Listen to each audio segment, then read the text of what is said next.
대구시의회에서 열린 안건심사에서 전세 사기 피해자 지원과 주거 안정에 관한 조례안이 통과했습니다. 이 조례안에는 전세 사기 피해 지원센터 설치와 운영, 예방교육 관련 사항 시행, 타 기관과의 협력 체계 구축 등의 내용이 담겼는데요. 지역의 전세 사기 피해자 모임 측은 조례안 발의를 환영하면서도 아쉬움을 전했습니다. 지원센터 설치 규정은 의무가 아닌 임의 조항으로 명시돼 있고요. 피해자에 대한 구체적 지원 내용과 피해 실태 조사 규정 또한 포함되지 않았다는 점에서 실효성에 의문을 던졌습니다. 이 조례의 근거가 되는 특별법 개정안이 총선 쟁점으로 떠오른 상황에서 대구시가 제도 마련에 얼마나 적극적일지 지켜봐야겠습니다.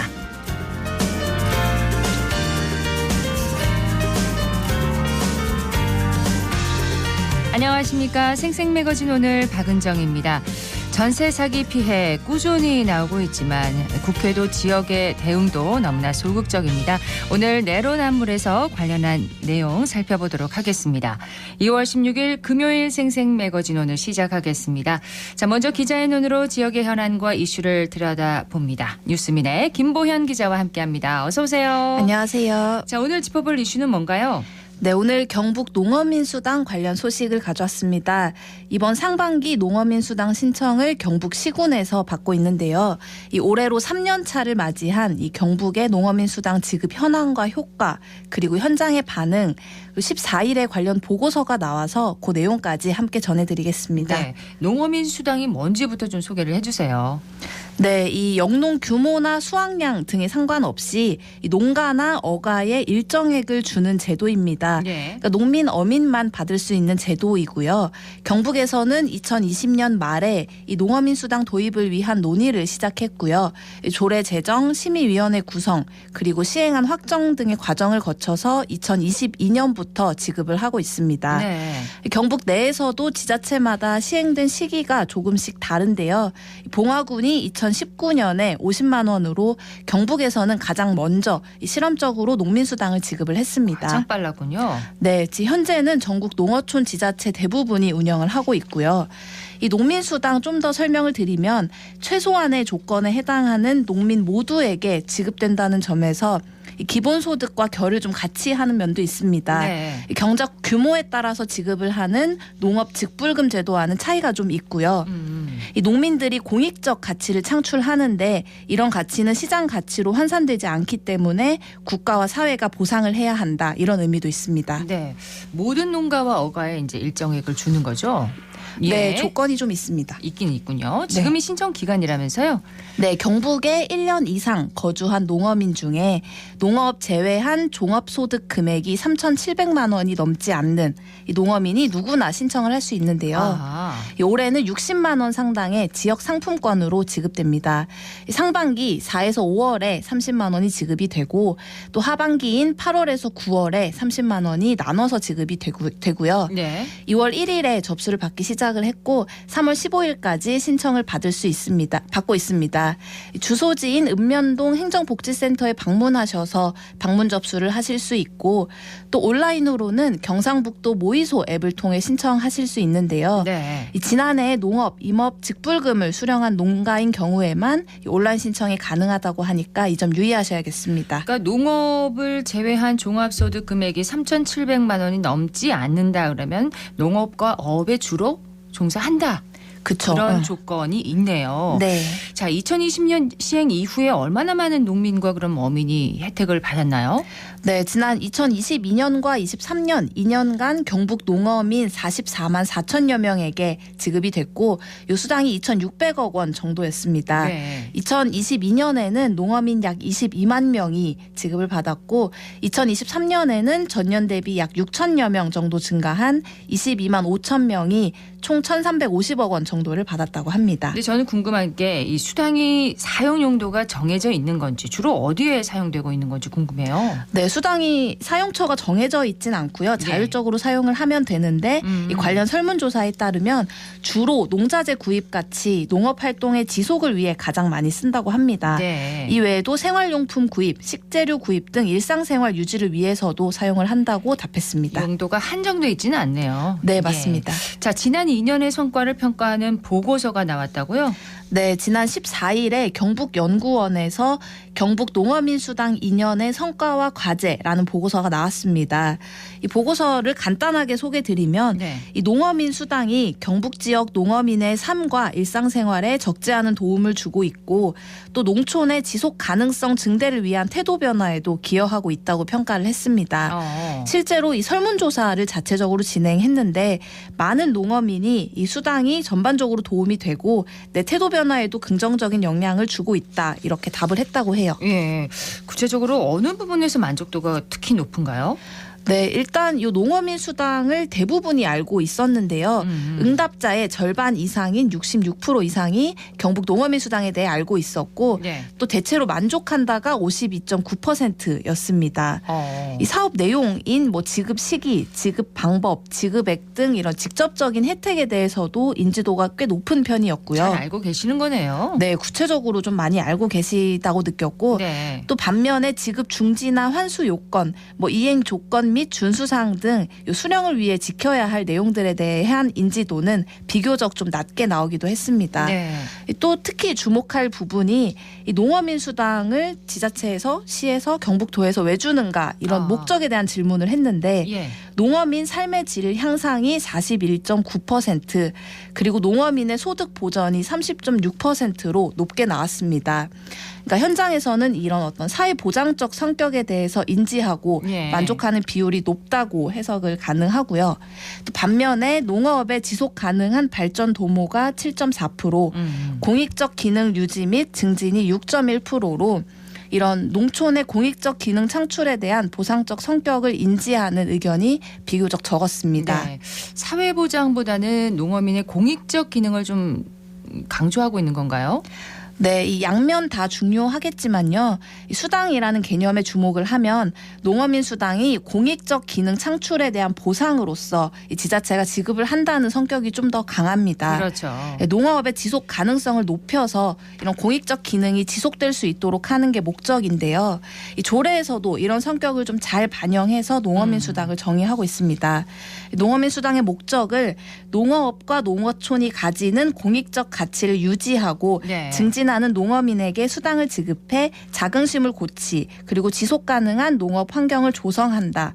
이렇게 정의를 하고 있는데 뭐 소득 보전, 삶의 질 향상에 대한 직접적인 언급은 없습니다. 그럼 농어민의 공익적 기능을 창출한다. 이걸 어떻게 이해를 하면 될까요? 네, 좀 막연하실 수도 있을 것 같은데요. 2020년 이후로 코로나19가 좀 계속돼 왔고 러시아 우크라이나 전쟁, 가뭄과 폭우 등 세계 곳곳의 기후 이변으로 국제 곡물 가격이 오르고 수급 여건도 계속 악화되고 있습니다. 예. 이런 농업어업인들의 지속적인 감소가 단순히 농어촌만의 문제가 아닌 이유도 여기 있는데요. 식량 안보 위기뿐 아니라 기존의 농어촌을 지켜온 주민들이 해오던 역할, 뭐 예를 들면 농업 경관과 농촌 사회의 문화 보존 그리고 환경 개선 같은 부분들이 좀 총체적인 위기를 맞은 거라고 볼 수도 있습니다. 예. 이런 배경 속에서 이 농어민 수당이 도시와 농촌의 분리와 소득 격차가 심해지는 지금의 상황에서 이 땅을 지키는 사람에 대한 존중과 식량 전쟁 시대의 곡물 자급률 방어 같은 역할도 할 수 있다고 보는 거죠. 네, 이런 공익적 기능을 더 강조하기 위해서 농어민 수당이 계속되는 게 아닌가 싶은데 네. 그 역할도 더욱 중요해지고 있습니다. 앞으로 관심 가지고 지켜볼 부분은 뭘까요? 네, 도시 이슈가 아니어서 좀 주목받지 못했을 뿐 이 농어민 수당은 꽤 오래전부터 논의가 되어 왔습니다. 네. 따라서 3년 차를 맞아서 본격적으로 도입된 이후 2년간 어떤 성과가 있었고 한계가 있었는지 좀 오늘 짚어드렸는데요. 경북 농가와 어가가 지속적으로 줄고 있다는 통계도 있습니다. 그렇습니다. 2015년에 경북 농가가 18만 호였는데 2022년엔 16만 5천 호로 줄었다고 해요. 네. 하지만 2020년에 공익형 직불제가 도입되고 또 2022년에 농어민 수당 지급 같은 직접적으로 소득을 지원하는 제도가 생기면서 농가 감소 완화에 긍정적인 영향을 줬다는 평가도 있습니다. 이렇게 실제 효과가 좀 입증되고 있는 만큼 정책 효과 증대를 위한 고민이 필요한 시점 같기도 해요. 네. 지역 화폐로 지급되는 만큼 이 수당이 지역 경제 활성화에 효과도 있다고 하니까요. 올해도 지급될 이 농어민 수당이 농촌 어촌에 어떻게 활력을 갖고 올지 있는지 저도 지속적으로 관심을 가져보겠습니다. 네, 뉴스민의 김보현 기자였습니다. 고맙습니다. 감사합니다.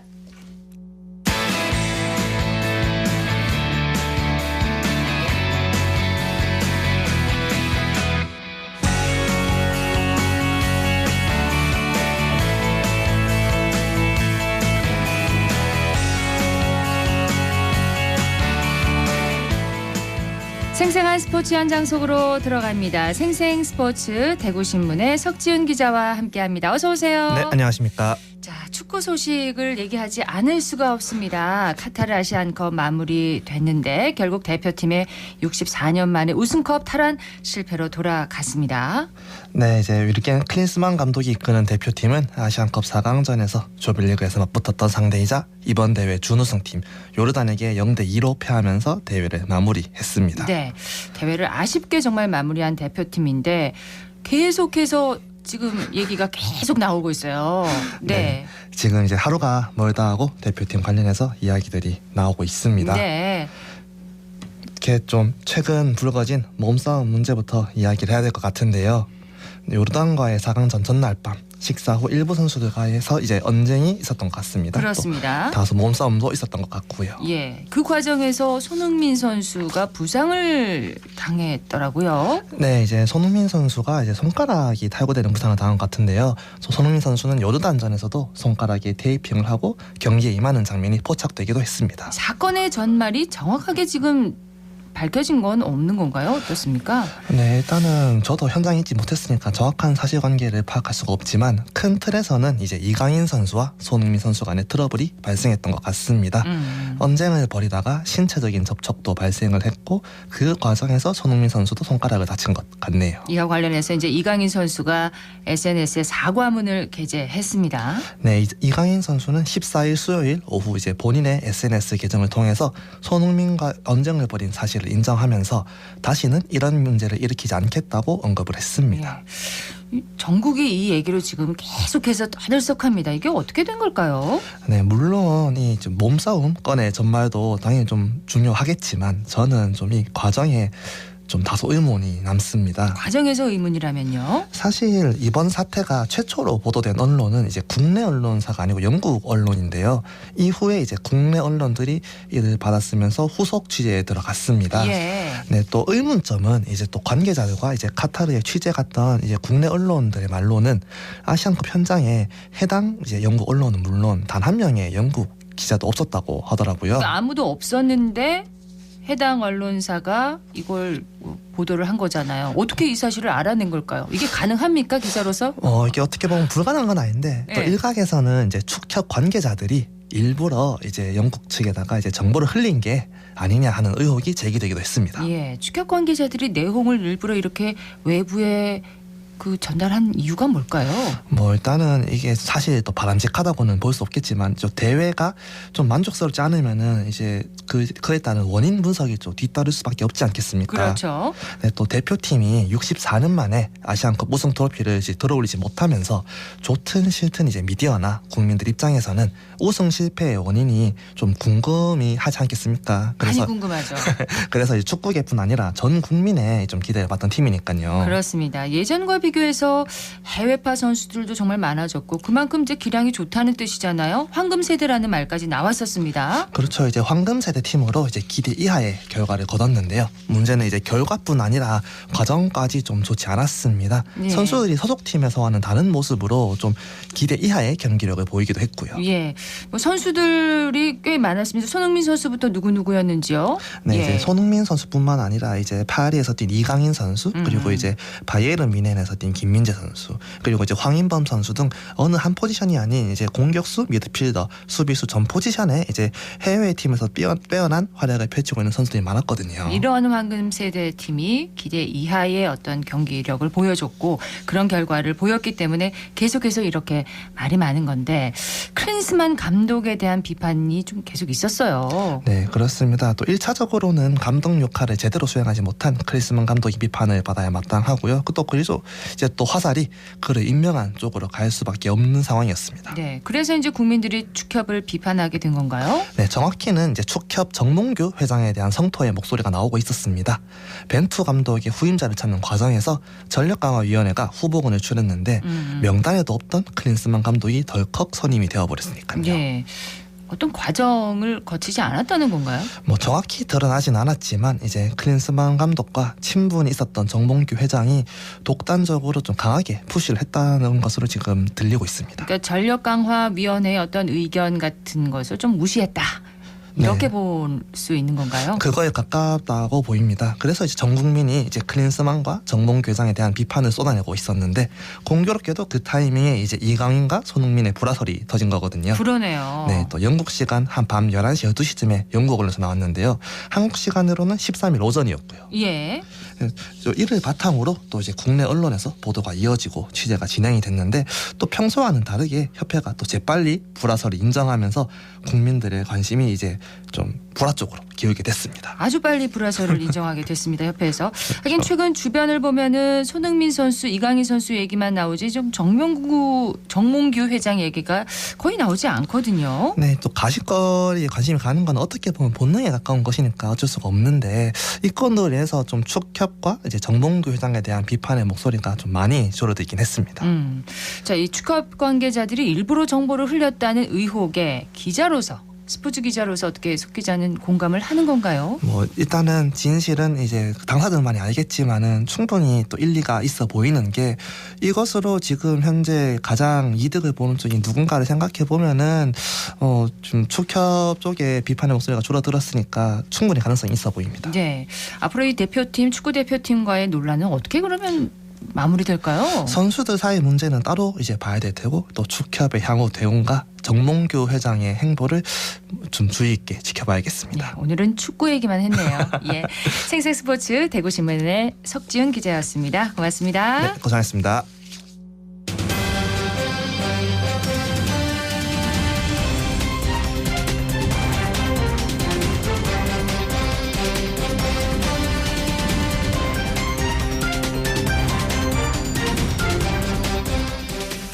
경산 대학가에 있는 다세대 주택에 살던 학생들이 이 전세 사기 피해를 입은 소식이 전해졌습니다. 국회 전세 사기 특별법 제정에 이어서 대구시에서도 조례안을 마련하긴 했지만 실효성이 낮다는 지적 받고 있는데요. 오늘 내로남불에서 관련한 내용을 한번 살펴보도록 하겠습니다. 김무락 변호사 함께하겠습니다. 어서 오십시오. 네, 안녕하세요. 경산대학가의 다세대 주택에 살던 학생들이 임대인을 사기죄로 고소를 했습니다. 구체적인 혐의가 뭔가요? 네, 경산 영남대학교 인근 암양읍, 조영동, 부정리 등 다세대주택 세입자 25명은 2월 7일 오전 해당 건물 임대인 6명을 사기죄 혐의로 경산경찰서에 고소했습니다. 네. 이들 세입자가 임대인으로부터 돌려받지 못한 전세금은 약 20억 원대로 알려졌는데요. 경산 전세사기 피해자 대책위원회가 밝힌 경산대학가 일대 전세사기 피해자는 7일까지 집계된 것으로 60여 명, 그 피해 금액은 80억 원대에 이른다고 합니다. 그 피해자들은 대부분 대학생이나 사회 초년생들로서 아르바이트나 첫 직장을 통해 어렵게 모은 돈과 전세자금 대출을 받아 마련한 전세 보증금을 돌려받지 못할 위기에 처한 것입니다. 그렇군요. 전세 사기는 뭐 전국에서 지금 피해가 속출하고 있는데 지난해 5월에 대구 북구 침산동에서도 피해가 발생하면서 이슈가 되고 됐습니다. 예, 그 지난해 5월 대구 북구 침산동에 있는 빌라의 17가구 세입자가 임대인을 고소했습니다. 예. 이들은 임대인이 신탁회사의 동의 없이 불법으로 피해자들과 임대차 계약을 체결하자 그 신탁회사가 명도소송을 제기했는데요. 임대인에게 보증금을 반환해달라고 했지만 그럴 수 없는 상황이어서 세입자들은 보증금을 돌려받지도 못한 채 살고 있던 집에서 쫓겨날 위기에 처해 있습니다. 현재 임대인은 구속된 상태로 재판을 받고 있습니다. 전세 사기 얘기하면서 깡통주택, 깡통전세라는 말을 많이 사용하잖아요. 이게 뭔가요? 예, 네, 가장 많이 피해가 발생하는 전세 사기 유형이 깡통주택인데요. 그 보통 깡통주택을 전세로 내놓는 임대인들은 갭 투기를 통해서 해당 주택을 사들였을 텐데 예. 이때 갭은 매매가와 전세가의 차액을 말하며 그 갭마저도 은행에서 대출을 받아 충당하는 경우가 많습니다. 그렇군요. 이런 경우 임대인은 사실상 융통할 수 있는 자금이 없고 그 압박을 견디지 못하다가 집값이 하락하는 국면에 다다르는데요. 예. 그 집이 경매에 넘어간다면 낙찰가가 보증금보다 낮아지는 상황이 발생하고 결국 세입자는 보증금을 전액 돌려받지 못하게 됩니다. 그렇군요. 신탁 등기가 된 집을 집주인이 신탁회사의 동의도 없이 이제 전세를 놓고 이후에 세입자들이 신탁회사로부터 주택 명도 소송을 당하는 경우도 있다면서요? 네, 최근에는 신탁 등기가 이루어진 집을 신탁회사 동의 없이 전세를 놓는 경우가 문제되고 있습니다. 예. 대구 북구 침산동의 전세 사기가 이런 유형인데요.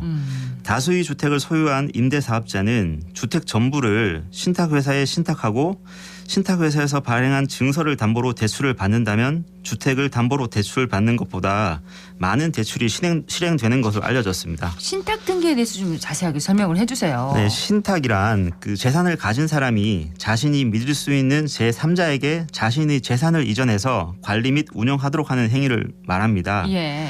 결국 집주인은 주택을 신탁회사에 신탁하고 등기부에 신탁 등기까지 이루어지면 주택의 소유권은 신탁회사에 이전되는 것이고 그 위탁자, 그 종전의 집주인은 소유권을 잃게 되는데요. 신탁회사의 소유로 예, 넘어가는 건가요? 예.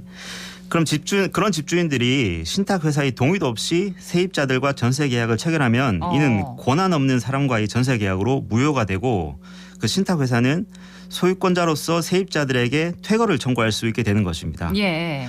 그 과정에서 세입자들은 신탁회사에게 보증금 반환을 청구할 수 없고 직접 전세 계약을 체결한 당사자인 집주인은 이미 신탁을 통해 많은 대출을 받은 상태인 경우가 그 대부분일 것이므로 그렇죠. 당연히 집주인으로부터도 보증금을 돌려받을 수 없을 것입니다. 자, 이렇게 이제 피해를 막기 위해서 그 대책으로 국회에서 전세 사기 특별법을 제정을 했는데 특별법 내용에는 어떤 내용들이 지금 포함되어 있나요? 네, 국회는 작년 6월 1일 전세 사기 피해자 지원 및 주거 안정에 관한 특별법을 제정해 시행하고 있습니다. 예. 그 특별법에 따르면 전세 사기 피해자로 인정받기 위해서는 세입자는 주택을 인도받고 주민등록 및 확정 일자를 갖추고 있어야 하고요. 예. 보증금은 5억 원 이하여야 하며 그 동일 임대인에 의해서 다수의 임차인이 보증금을 반환받지 못하는 피해가 발생하여야 하는데요. 임대인이 보증금을 반환하지 않으려는 의도가 있었다고 의심할 만한 이유도 있어야 합니다. 그렇군요.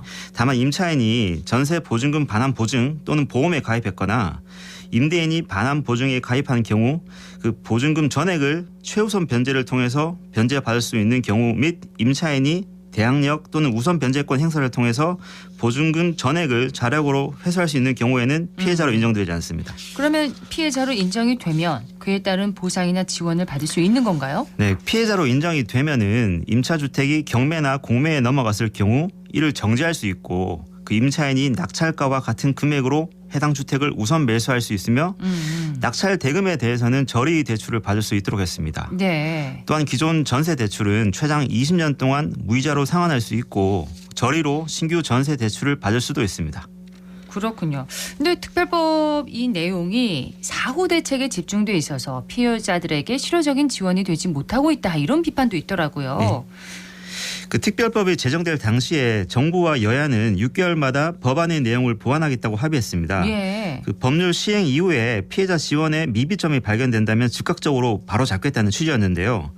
그러나 여야는 특별법 개정안에 대해 합의를 이루지 못했고 더불어민주당과 정의당이 선구제 후 회수 방안을 담은 개정안을 국토교통위원회에서 단독으로 처리해 본회의 심사를 앞두고 있습니다. 네. 현행 특별법으로는 피해 구제 실효성이 낮아서 공공기관이 전세 사기 피해자 임차 보증금 반환 채권을 매입해서 피해자들에게 보증금을 반환하고 이후에 경매 등을 통해 주택을 처분해서 구제금을 회수할 수 있도록 하는 안이 포함된 것으로 알려졌습니다. 네. 그런데 올해 총선 일정 등을 고려하면 본회의 통과는 어려울 것으로 예상됩니다. 그래서 이제 지자체마다 자체적으로 이제 대응을 하고 있는데 대구시에서도 이제 대책을 마련을 했죠. 예, 지난달 26일 대구시 의회는 대구광역시 전세 사기 피해자 지원 및 주거 안정에 관한 조례안을 통과시켰는데요. 네.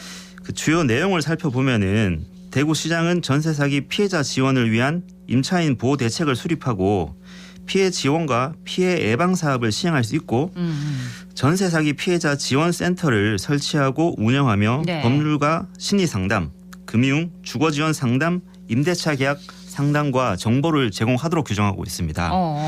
그런데 서울시 등 다른 지방자치단체에 비해서 지원 내용이 미흡해 반쪽짜리 조례안이라는 비판이 있습니다. 그렇군요. 구체적으로 서울시와 경기도의 경우에는 공공임대주택을 활용한 긴급주택 지원, 공공임대주택 입주 시 이주비 지원, 그 긴급 생계비 지원 등을 명문화했는데 대구시 조례안에선 이런 내용들이 빠져 있습니다. 그렇군요.